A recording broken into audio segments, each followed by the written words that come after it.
जय माई की। ज्योतिष विज्ञान, ज्योतिष विज्ञान पे आज हम लोगों की चर्चा है। और जैसा कि पीछे के वीडियो में हमने बताया है, आज हम लोग चंद्र ग्रह पे चर्चा करेंगे। चंद्रमा, मून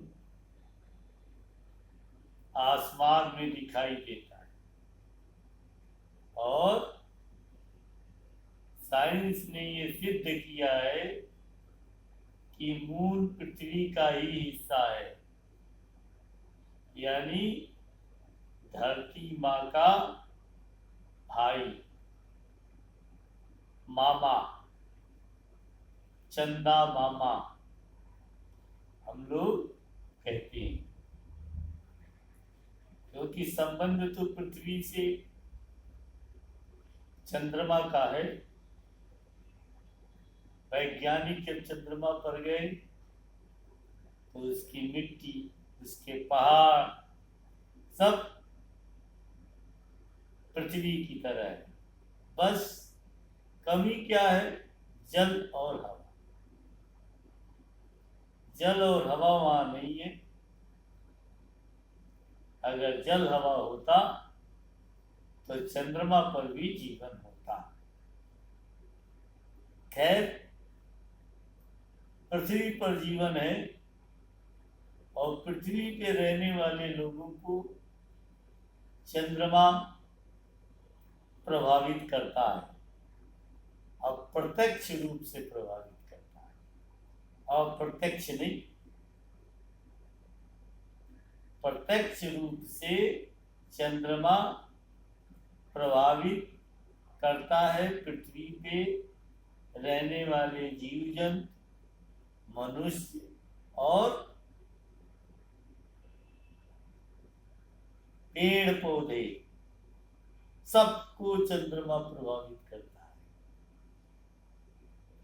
समुद्र में ज्वार भाटा चंद्रमा की वजह से ही आता है, ये तो आप जानते ही। अब हम लोग चर्चा करेंगे चंद्रमा की ज्योतिषीय महत्व की, यानी ज्योतिष में चंद्रमा क्या क्या करता है। क्योंकि ये तो हमारे ज्योतिष विज्ञान, जो भारतीय ज्योतिष है, उसने चंद्रमा का बहुत गुणगान गाया। और क्यों ना गुणगान हो, हम लोगों ने दूसरे लोगों के जीवन पे चंद्रमा के असर को प्रत्यक्ष रूप से देखा भी है। तो हमारी कुंडली में 12 भाव हैं और 12 भाव में चंद्रमा किसी भी राशि का, किसी भी उस पे नहीं जाते। वो तो फिर डीप अध्ययन की चर्चा हो जाएगी और वो थोड़ा समझ से, क्योंकि जिस तरीके से हम समझाना चाहते हैं वो जन सामान्य के लिए थोड़ा मुश्किल हो जाएगा। तो इसलिए केवल हम लोग इसी पे चर्चा करेंगे कि चंद्रमा पहले भाव में होता है तो किस तरीके का फल देता है, दूसरे भाव में होता है तो किस तरीके का फल देता है, तीसरे भाव में होता है तो किस तरीके का फल देता है। बाद में हम लोग एक एक करके अगले ज्योतिष पे चर्चा जब हम लोग करेंगे आगे, तो राशिगत चंद्रमा, किस राशि का चंद्रमा किस स्थान पे है, उसका क्या फल होता है, उस पे चर्चा हम लोग करेंगे। आज हम लोग सामान्य रूप से चंद्रमा लग्न में होता है तो क्या फल देता है। तो चंद्रमा अगर लग्न में है किसी भी राशि, एक सामान्य रूप से, तो लग्न तो फिजियोलॉजी का कारक है, शरीर की बनावट चंद्रमा तय करता है उस व्यक्ति का कि वो व्यक्ति किस प्रकार का होगा। तो मध्यम कदकाठी उसकी होगी, पतला दुबला वो होगा देखने में, नाक लंबी होगी, मस्तक चौड़ा होगा, कान बड़े होंगे, और कलर उस व्यक्ति का जो होगा वो फेयर होगा, यानी चंद्रमा साफ कलर का, श्वेत कलर का मालिक है। दूसरा, चंद्रमा सौंदर्य का भी कारक ग्रह है, तो वो व्यक्ति स्मार्ट होगा, सुंदर होगा, देखने में अच्छा लगेगा, दूसरों को आकर्षित करने वाला होगा। ये तो चंद्रमा लग्न में किसी भी राशि में हो तो मिलता जुलता फल इसी तरीके का चंद्रमा देता है। अब दूसरे भाव में चंद्रमा अगर है तो कैसा होगा? दूसरे भाव में अगर चंद्रमा है तो परिवार उस व्यक्ति का बड़ा होगा। अपॉर्चुनिटी कारक चंद्रमा है तो धन की अपॉर्चुनिटी उसके पास रहेगी, यानी धनवान वो होगा, और धन के साथ साथ उसका जो खर्च का लेवल होगा वो भी अच्छा होगा, यानी धन को खर्च करने में वो प्रवीण होगा और खर्च के द्वारा ही उसके पास धन आएगा। तीसरे भाव में अगर चंद्रमा है तो किस तरीके का फल देगा? तीसरे भाव में अगर चंद्रमा है तो केवल चंद्रमा का ही फल बता है, तो पिता को धनवान बनाएगा, कुटुंब बड़ा कराएगा, बच्चों की संख्या ज्यादा होगी, कन्याओं की संख्या उसमें ज्यादा होगी, ये ऐसा देखा जा सकता है, और वो व्यक्ति पिता के द्वारा लाभ लेने में समर्थ होगा। अब चौथे भाव पे चलते हैं।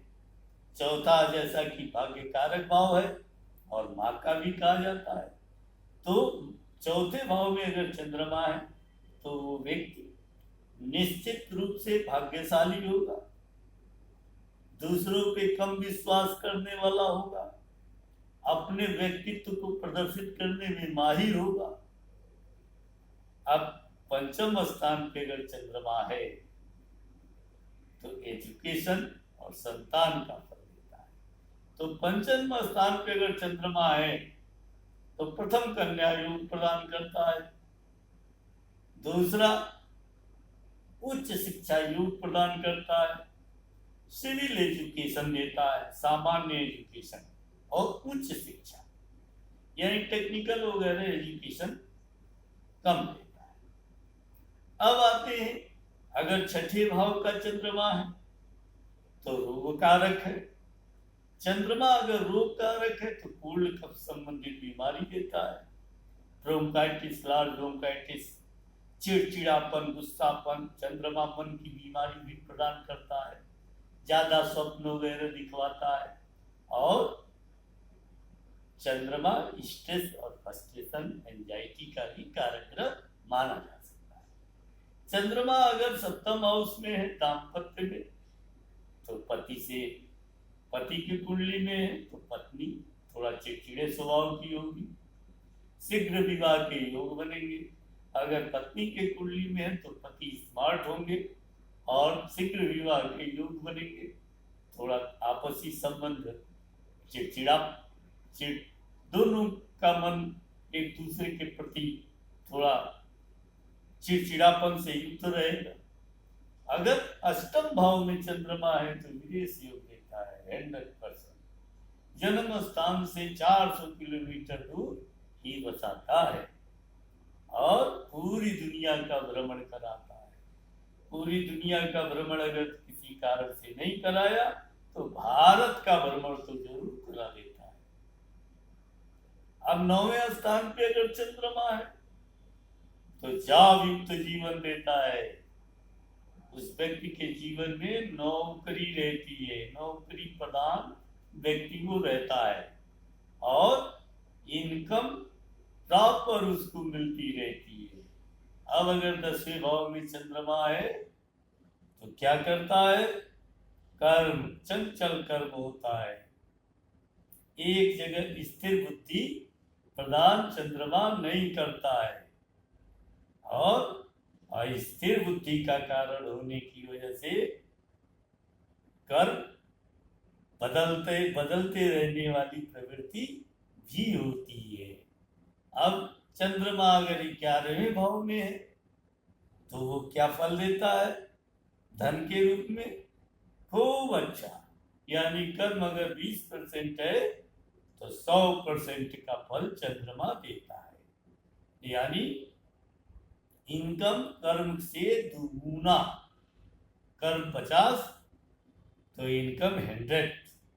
4 घंटे काम करने के बदले में 8 घंटे की सेल्फ। ये चंद्रमा का महत्व है। अब चंद्रमा अगर 12वें भाव में हो तो फिर क्या कहना? खर्चीली प्रवृत्ति खूब खर्चा कराता है, जेब में पैसा रुकने नहीं देता और रीढ़ी बनाता है।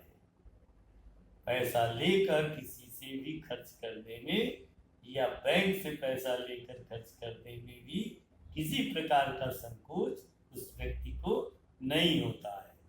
भविष्य की योजनाओं को बहुत ज्यादा बना लेता है और खर्च के लेवल को भी बढ़ा देता है। ये है चंद्रमा 12 भाव में होने पे लगभग इसी तरीके का फल देता है। अब राशिगत दृष्टिगत ये फलित थोड़े बहुत बदल जाते हैं, लेकिन सामान्य रूप से चंद्रमा इसी तरीके का फल प्रदान करता है। आप चाहें तो अपनी कुंडली में चंद्रमा को देखकर और हमारे बताए हुए फलित का मैच करा सकते हैं। आप पे ये सटीक बैठेगा। अब अगले हम लोग ज्योतिष की चर्चा में किसी दूसरे ग्रह पर चर्चा करेंगे और इसको खूब लंबे टाइम तक हम लोग लेकर चलेंगे। फिर राशिगत और राशि के अलावा स्थान, इन सब पे ग्रहों का क्या असर होता है, सब पे हम लोगों की चर्चा होगी। बस इतने के ही साथ जय माई की।